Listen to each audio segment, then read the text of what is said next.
دنیا کا نظام نہ دو طریقوں سے چلتا ہے، ایک ہے نظام اسباب اور ایک ہے نظام غیب۔ ایک نظام اسباب سے چلتا ہے کہ آگ جلاتی ہے، پانی ٹھنڈا کرتا ہے، انسان ماں باپ کے ملاپ سے پیدا ہوتا ہے۔ دنیا نظام اسباب سے چلتی ہے اور اسی ترتیب سے نظام آگے چل رہا ہے۔ اور ایک ہے نظام غیب، جب اللہ اپنی رحمت کا فیصلہ فرمائے تو ایک نظام وہ بھی ہے۔ وہ کیسے ہے؟ آگ جلاتی ہے، لیکن جب رب چاہے نا تو حضرت ابراہیم کے لیے ٹھنڈی ہو جاتی ہے۔ یہ کیا ہے؟ یہ نظام غیب ہے۔ نظام اسباب یہ ہے کہ ماں باپ کے ملاپ سے اولاد پیدا ہوتی ہے، اور اگر رب چاہے نا تو حضرت عیسیٰ علیہ السلام کو بغیر باپ کے بھی پیدا فرما دیتا ہے۔ ہم جو مسلمان ہیں نا، ہماری ساری کی ساری توجہ نظام اسباب پہ ہو گئی ہے۔ اسباب پورے جمع کرو، لیکن اپنے رب کی بارگاہ کی طرف رجوع بھی کرو۔ کئی دفعہ نا اسباب سارے بندے کے ہاتھ سے چھوٹ جاتے ہیں، پھر اسے ضرورت ہوتی ہے دست غیب کی، اللہ اس کی مدد کرے۔ جو آیہ کریمہ میں نے قرآن مجید کی پڑھی ہے، اس میں اللہ کریم نے فرمایا یا ایھا الذین آمنوا توبوا الی اللہ توبۃ نصوحا، اے ایمان والو اپنے رب کی طرف رجوع کرو، اپنے رب کی بارگاہ میں توبہ کرو، پر توبہ سچی کرنا، رجوع الی اللہ کرو، اللہ کی طرف رجوع کرو۔ بعض اوقات سارے نظام ختم ہو جاتے ہیں، نظام اسباب، اس وقت ضرورت ہوتی ہے رجوع الی اللہ کی کہ نظام غیب آئے۔ حضرت سارہ رضی اللہ تعالی عنہا جو جناب ابراہیم علیہ السلام کی اہلیہ ہیں، آپ ایک رستے سے گزر رہی تھیں، حضرت ابراہیم علیہ السلام آپ کے ساتھ تھے، تو جس رستے آپ تشریف لے جا رہے تھے اس رستے میں بادشاہ بڑا ظالم تھا۔ وہ معاذ اللہ تعالیٰ ثم معاذ اللہ عورتوں کو گرفتار کر لیتا اور اپنی بدباطنی کا ثبوت دیتا۔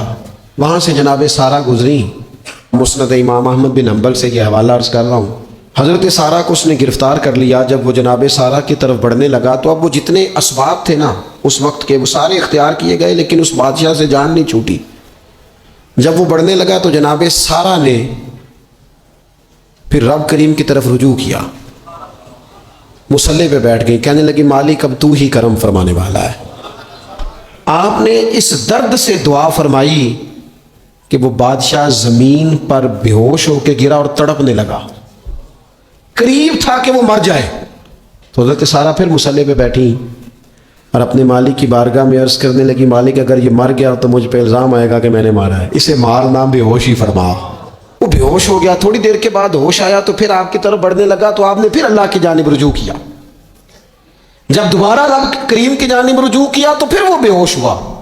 کئی دفعہ وہ کوشش کرتا، لیکن آپ جب اپنے مالک کی بارگاہ میں ہاتھ اٹھاتی تو بے ہوش ہو کے گر پڑتا۔ بالآخر آپ سے معافی بھی مانگی، آپ کو آزاد بھی کیا۔ ایک وقت ایسا آتا ہے جب سارے اسباب جواب دے جاتے۔ ہم مسلمان ملک میں رہتے ہیں، کچھ باتیں بڑی خوب ہیں۔ میں نے دیکھا ہے کہ ڈاکٹر جب سمجھ آتا ہے نا کہ رپورٹس، ادویات، ٹیسٹ اب اس نتیجے پہ پہنچ گئے ہیں کہ شاید یہ مریض بچے گا نہ، تو چونکہ مسلمان ملک ہے تو میرے وطن کے ڈاکٹر ایک خوبصورت جملہ بولتے ہیں، مجھے بڑا پسند ہے۔ وہ یہ نہیں کہتے اب کچھ نہیں ہو سکتا، وہ کہتے ہیں آپ دعا کریں۔ کیا مطلب کہ اب رجوع الی اللہ کا وقت آ گیا ہے۔ ہمارے پاس جو شعور تھا، علم تھا، وہ ہم نے خرچ کر دیا۔ اب ٹائم ہے کہ رجوع الی اللہ کریں، آپ اللہ کی بارگاہ۔ یہ بڑا خوبصورت جملہ ہے، اچھی باتوں کا بھی تو ذکر کرنا چاہیے نا۔ یہ خوبصورت جملہ ہے کہ آپ دعا کریں۔ ایک وقت آتا ہے جب دعا کی ضرورت ہوتی ہے، دست غیب کی ضرورت ہوتی ہے۔ نبی پاک علیہ السلام 313 کو لے کے جب میدان میں آئے تھے تو ظاہری اسباب تو یہ تھے کہ 1000 سے مقابلہ کیسے ہوگا، تو پھر میرے کریم نے پتہ کیا کیا؟ حضور نے پھر رب کریم کی طرف رجوع فرمایا، اور پھر اللہ کی مدد فرشتوں کی صورت میں آئی۔ او میرے دوستو، امت کو ضرورت ہے اس وقت دست غیب کی۔ پاکستان کبھی نہ بنتا اگر اللہ تعالیٰ کی غیبی طاقتیں مدد نہ فرماتی۔ پاکستان کبھی نہ بچے گا اگر خدا کی مدد شامل حال نہ ہوگی۔ ہمیں اجتماعی طور پر رجوع الی اللہ کرنا ہے۔ ہمارے جتنی انفرادی مشکلات ہیں، ہم کسی تکلیف میں، دکھ میں مبتلا ہیں، اللہ کی طرف رجوع کریں، اپنے رب کی بارگاہ کی طرف رجوع کریں،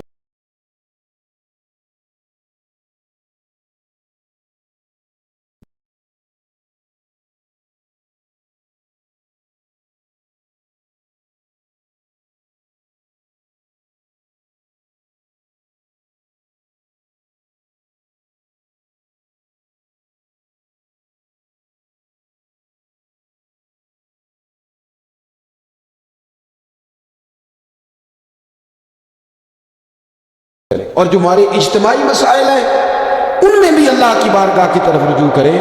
جب ہم یہ رجوع کریں گے مالک کے حضور تو پھر اللہ ہمارے لیے راستے واضح فرمائے گا۔